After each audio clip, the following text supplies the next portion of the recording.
Проблема бродячих животных в Абхазии стоит довольно остро. Чаще всего на улице оказываются домашние животные – собаки и кошки. Некоторым хозяевам становятся не нужны их питомцы, ведь они болеют, стареют и становятся обузой. Это яркий показатель человеческой жестокости и безразличия к братьям меньшим. Порой удивляет жестокость, с которой люди избавляются от своих питомцев. Новорожденных щенков и котят топят и выбрасывают в пакетах, оставляют погибать у мусорных свалок. Это пункт временной передержки бездомных животных в селе Дзукта Сухумского района. Он был открыт чуть больше года назад. В настоящее время здесь содержат около 50 собак с отлова. На данный момент мы принимаем только собак с отлова, то есть этим занимается непосредственно благоустройство, озеленительное хозяйство муниципальное, которое относится, получается, к администрации. Они нам поднимают собачек бездомных, и уже мы там распределяем по вольерам, уже ищем семьи. Кто-то уже у нас довольно-таки долго находится в приюте, к сожалению, не всех собак забирают. В настоящее время в приюте больше нет места для приема бездомных животных. В 16 вольерах содержатся по 3-4 собаки. Все они стерилизованы, кастрированы, привиты и находятся в ожидании новых хозяев. Мы в ответе за тех, кого приручили. Эта фраза из книги Антуан де Сент-Экзюпери как нельзя лучше описывает то, что должны помнить люди, заводя себе четырехлапого друга. Но как же быть с теми, кого никто так и не приручил? Или с теми, кого бросили хозяева? В один момент все эти четвероногие лохматые друзья стали не нужны хозяевам, и их легко вычеркнули из жизни по разным причинам, совершенно не оправдывающим жестокого поступка.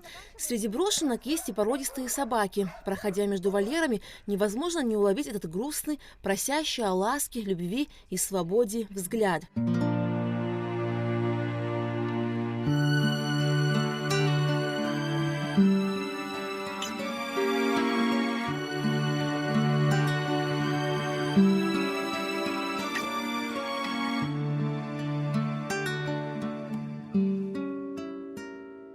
Чуть больше, чем за год из пункта временной передержки бездомных животных в селе Дзукта удалось пристроить около 20 питомцев вместе со щенятами. Эта цифра, конечно, небольшая, но не может не радовать.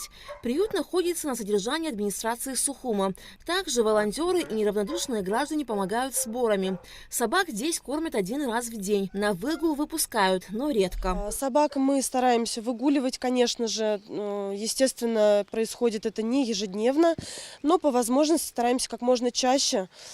Все-таки нас в приюте всего лишь два охранника. Но охрана-то этим непосредственно не занимается. То есть я непосредственно управляющая и кормилец. Он же и убирает тоже, и следит там за порядком, так скажем. Проблема с бездомными животными существует во всех районах Абхазии. И в каждом районе есть волонтеры, которые пытаются помочь пристроить бездомных собак. Зоозащитник Мака Пиля уже 7 лет как лечит, ухаживает и пристраивает животных в Гудауте. Она создала страницу в Instagram Dogs Абхазия, которую ведет очень активно. Мака выкладывает фото, видео с информацией о необходимой помощи.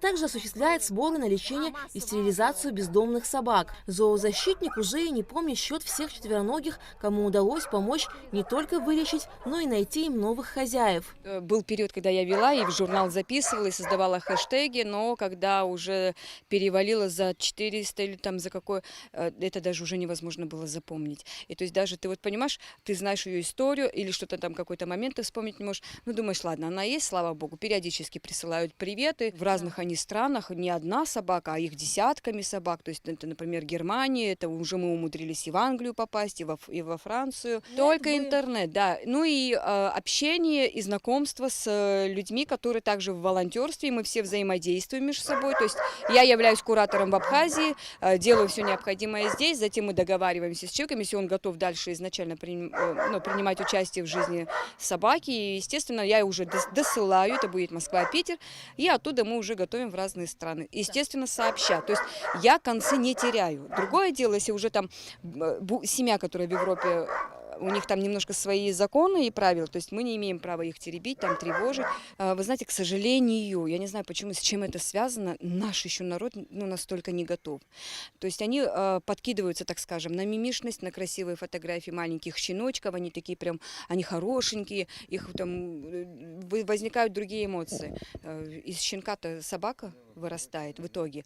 Ее тоже нужно любить, ее тоже нужно за ней смотреть. Естественно, такие же потребности у собаки, может быть, она ждет от человека каких-то действий. То есть пока они маленькие, да? Пока они маленькие, есть какая-то реакция. Затем мы потом увидим, либо она на улице, либо она на привязи, либо она отстреляна. Ну, разные были случаи. И, естественно, мы делаем акцент на то, чтобы они отсюда максимально больше уезжали. Зоозащитник Кама Мук Бахутаба уже много лет занимается волонтерской деятельностью. В силу своих возможностей и при поддержке таких же любителей животных она помогает обрести кровь бездомным собакам.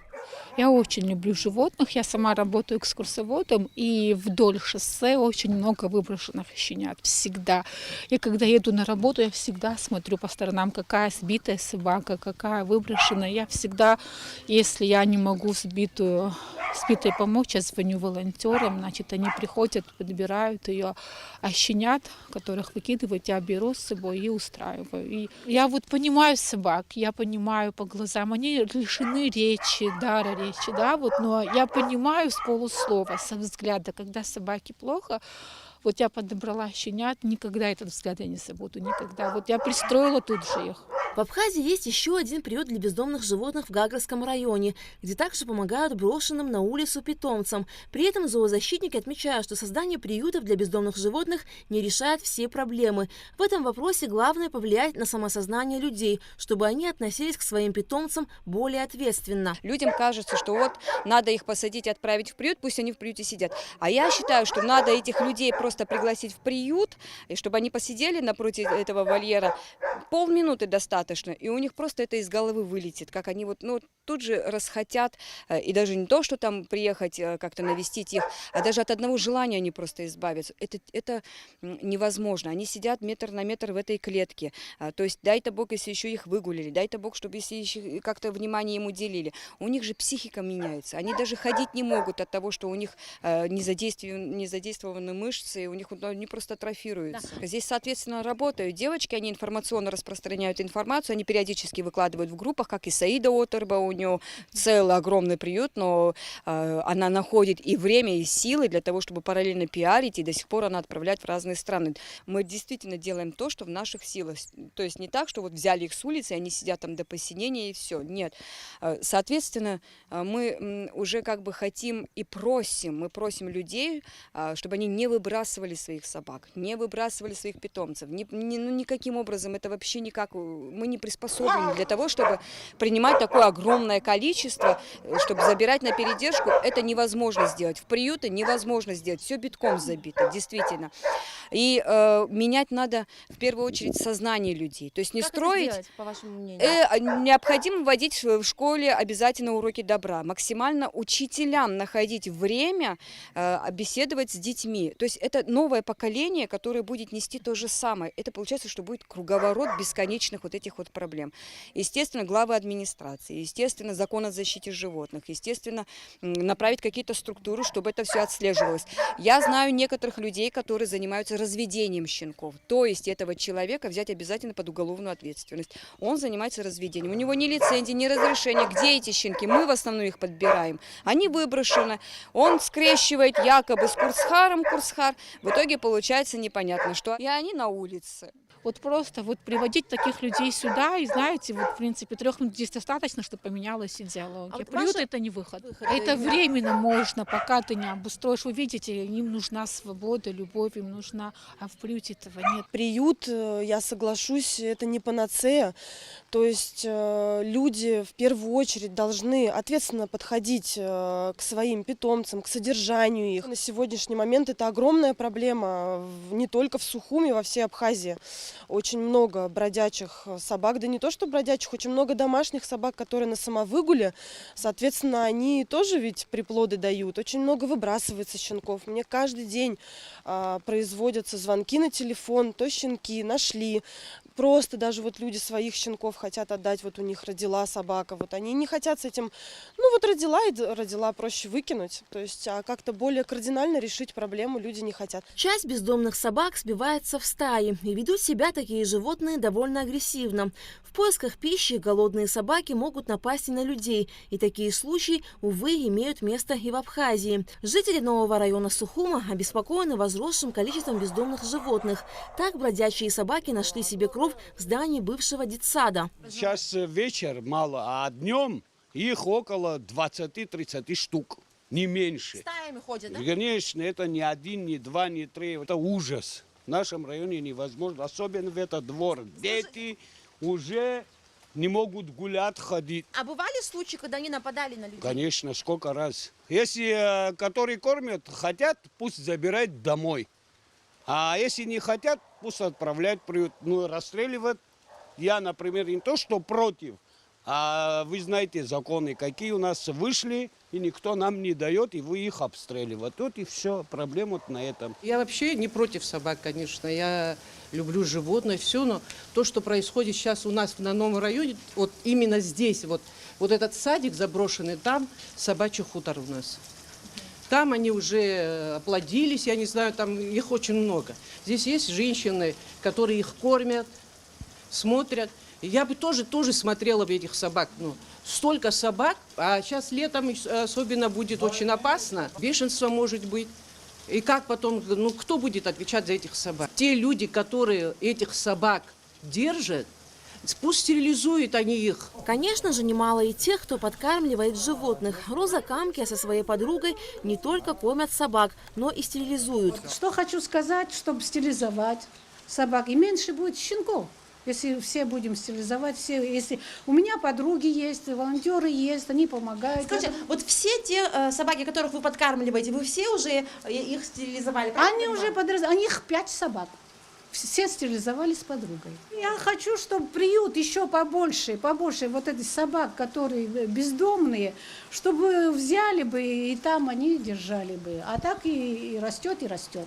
В нашей стране, как и во многих цивилизованных странах, действует запрет на отстрел домашних животных. Однако случаи отстрела бездомных животных все же бывают. Зоозащитники в один голос говорят и о необходимости принятия закона о защите прав животных. В парламенте находится документ, который должны рассмотреть на ближайшем заседании сессии. В проекте закона отражены вопросы жестокого обращения с животными, стерилизации, прописаны нормы мест их содержания. В основном там говорится об ответственном обращении с животными, о регулировании, вообще о правоотношениях. Да, в этой сфере у нас, как вы знаете, нету до сих пор закона вообще, нету никаких нормативных актов. Идет, получается, обязательство по обращению с животными, регулирование государством их численности, создание паспортов животных. Также государство обязано будет, значит, стерилизовать, да, как-то регулировать численность собак. Там не только это речь о домашних животных, речь идет и о диких, да, вот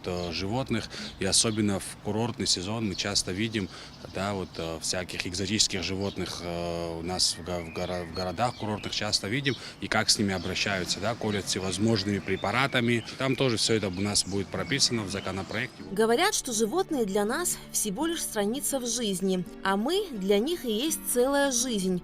Каждый, кто решит завести домашнего питомца, должен нести ответственность за него и помнить, что мы в ответе за тех, кого приручили. Алика Трапшраму Камки, Алексей Баструков, Абхазское телевидение.